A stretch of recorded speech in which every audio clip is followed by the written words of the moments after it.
Bonjour et bienvenue sur la chaîne de Green Spider. Donc aujourd'hui je vous propose la revue sur un produit toujours de chez Maxpedition. Donc le Jumbo dans la version Maroon Kaki au niveau du coloris. Donc ce n'est pas un produit nouveau, loin s'en faut.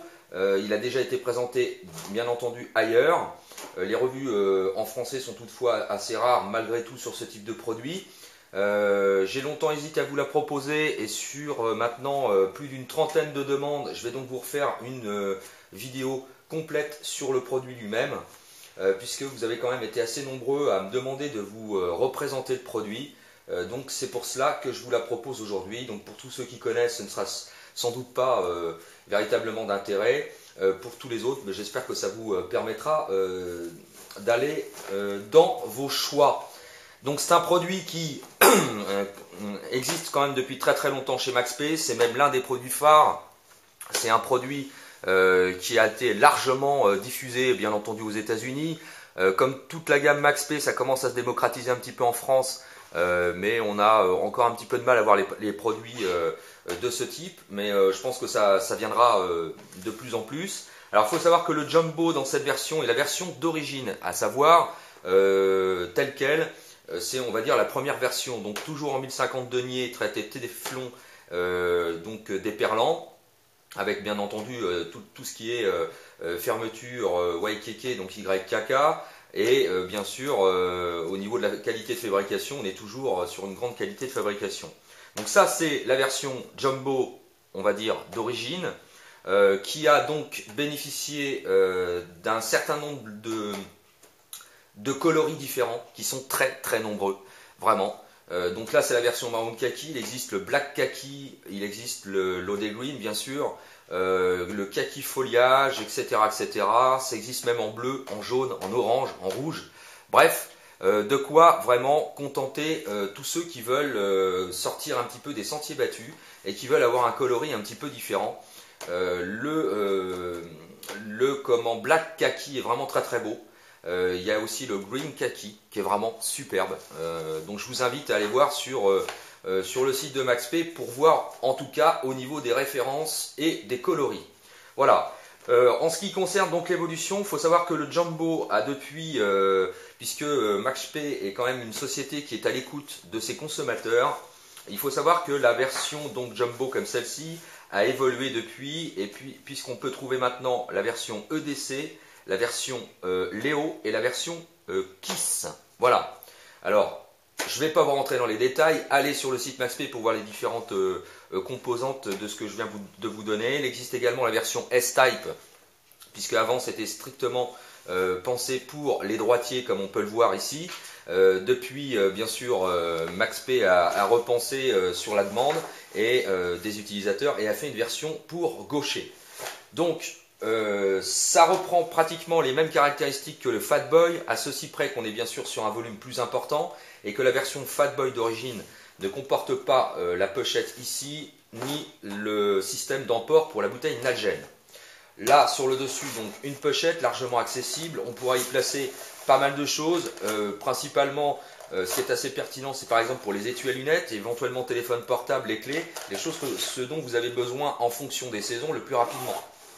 Ici, une large poche à l'intérieur qui permet d'emporter beaucoup de choses. Initialement, il y a à l'intérieur donc un système de type velcro qu'on appelle le système compatible Hook and Loop qui permet l'insert d'éléments supplémentaires produits par Maxp. Initialement, c'était prévu pour placer un système Hook and Loop holster permettant l'emport d'une arme de poing. Parce qu'il faut savoir que, bien sûr, les produits Maxp sont fabriqués principalement aux États-Unis et donc la législation en matière de port d'armes n'a absolument rien à voir avec ce qui nous préoccupe en France. Donc, à l'origine, c'était prévu pour porter une arme de poing en toute discrétion avec le système Hook and Loop. Maintenant, on peut y placer quand même pas mal de choses, hein, des bouquins, des choses comme ça. Voilà, donc ça c'est quand même bien foutu. Sur le levant, au niveau du rabat, une pochette également, où on peut y glisser la main puisque ça va jusqu'au bout. Donc une pochette également assez sympa au niveau accessibilité. Sur le côté, donc, on retrouve le système d'emport pour la bouteille Nalgene avec cette patte qui permet de placer la bouteille, de l'intercaler ici et de placer donc la pâte sur le côté de façon à sécuriser l'ensemble pour que la bouteille ne parte pas. Si toutefois vous ne vous en servez pas, il y a la possibilité à l'intérieur, au moyen de ce système de cordon, de rattraper la pâte en question, de serrer, vous plissez la pâte à l'intérieur, voilà, et là vous pouvez mettre d'autres éléments, pourquoi pas la bouteille Nalgene si vous le souhaitez, si vous êtes sûr de ne pas avoir quelque chose de très physique, de façon à ce qu'elle puisse être enlevée très rapidement, ou éventuellement d'autres éléments, et de ce fait vous pouvez donc sécuriser les éléments en question grâce au système de cordon avec le petit système de rappel, voilà. De l'autre côté, on a une pochette qui s'ouvre des deux côtés largement. Il y a de quoi faire, on peut vraiment mettre des choses intéressantes. Donc là, c'est une version présentée, bien sûr, nature, puisque moi, je m'en sers principalement pour les sorties à la journée en extérieur, dans la verte. Voilà. Ici, vous avez une petite pochette intercalée sur le côté. On peut glisser d'autres éléments. Et là, vous avez une pochette d'accès rapide qui, pourquoi ne pas être utilisée pour mettre éventuellement un petit couteau plat fixe, de façon à ce que vous puissiez en avoir accès rapidement.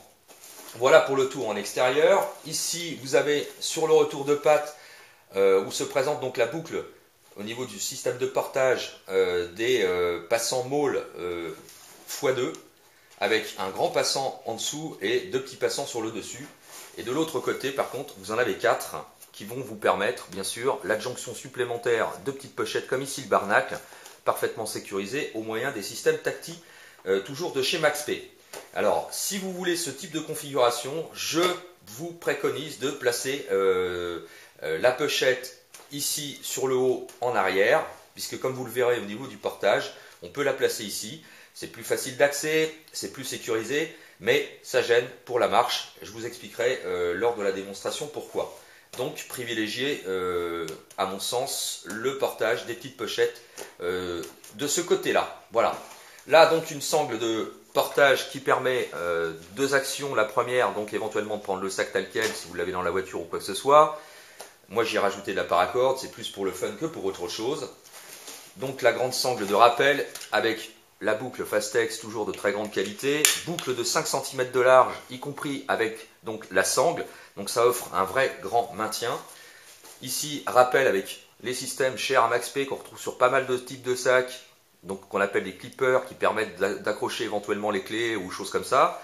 Personnellement, moi je m'en sers ici pour voilà, sécuriser les petits système d'ouverture de la pochette Barnacle, comme ça si je me promène en forêt et que je risque de me prendre ça dans les branches, au moins ça ne va pas ouvrir la pochette pour retirer ce qu'il y a dedans.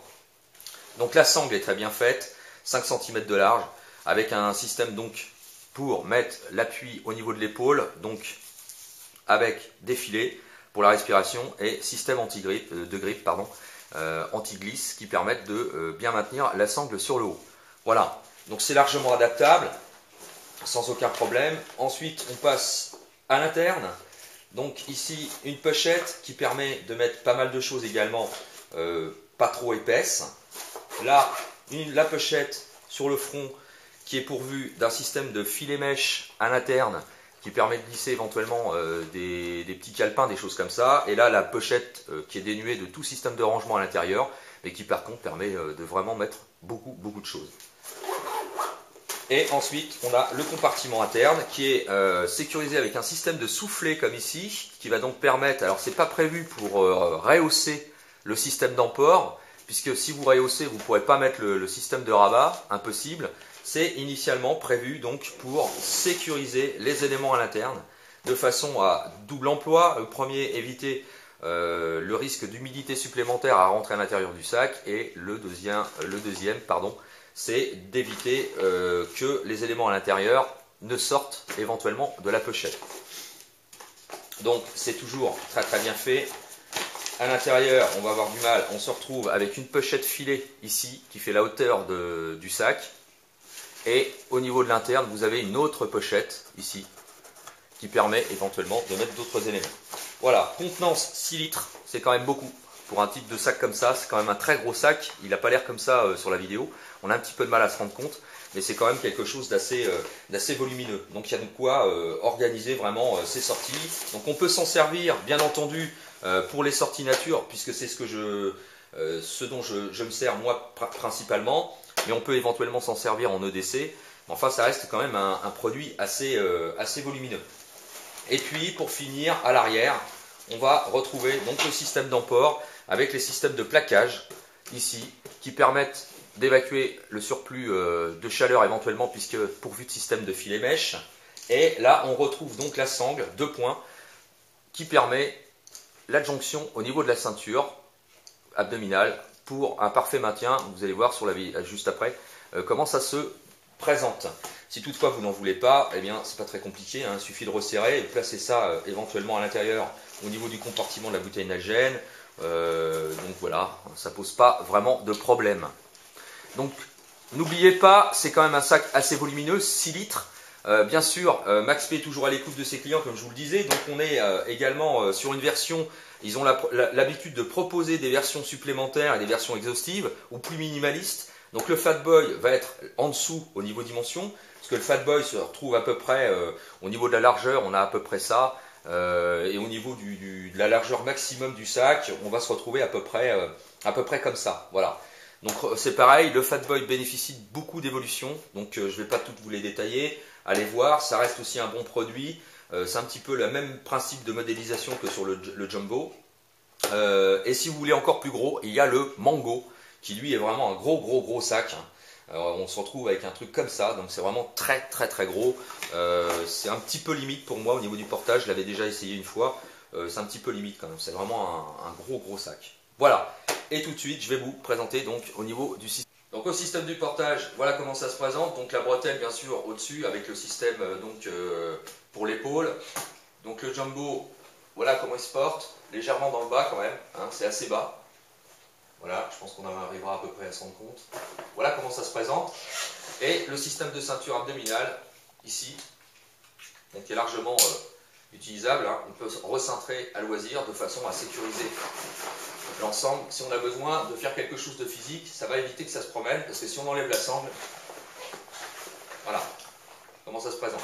Donc ça permet donc justement de garder un parfait maintien au niveau de la ceinture, lorsque vous faites des choses un petit peu physiques, ou éventuellement de la marche avec un peu d'escalade, enfin des trucs très soft, et ça va éviter que le sac, si vous vous penchez, se retrouve à tomber vers vous, quoi. Voilà. Donc au niveau accessibilité, au niveau du port, voilà comment ça doit se porter, c'est-à-dire assez bas. Hein. N'essayez pas de porter votre sac comme ça. Franchement, c'est pas prévu pour. Hein. Voilà, il faut oublier ce type de portage. Il faut vraiment que ce soit porté assez bas. Donc effectivement à l'arrière, c'est un petit peu sur les fesses, mais ça gêne vraiment rien du tout. Même quand c'est bien chargé, il n'y a aucun problème. Voilà. Et puis au niveau accessibilité, il n'y a pas de souci. Alors ce que je vous disais par rapport à la poche, éventuellement l'adjonction d'une petite poche supplémentaire privilégiée à l'arrière, ici, sur le système de plaquage avec 4 points. Si vous le mettez là, quand vous avez votre pochette, votre sac ici, et votre pochette est là, quand vous allez marcher, toc, votre bras va tomber sans arrêt en appui ici sur la pochette, et au bout d'un moment, 5 minutes ça va, 10 minutes ça devient un peu casse-bonbon comme on dit. Voilà, donc oubliez ça à mon sens, hein, privilégiez plutôt à l'accès à l'arrière. Alors certes, évidemment, si vous utilisez ça en milieu urbain comme EDC, la pochette en arrière, quand vous vous promenez, si vous tombez dans les transports en commun, etc., attention, hein, on peut ouvrir sans trop de problèmes, hein, les pickpockets qui sont habiles, mais bon, de toute façon, vous avez le système de rotation, donc vous gardez ça sur vous, dans les transports en commun, vous pouvez vous asseoir sans problème, ça pose aucun souci, pensez-y.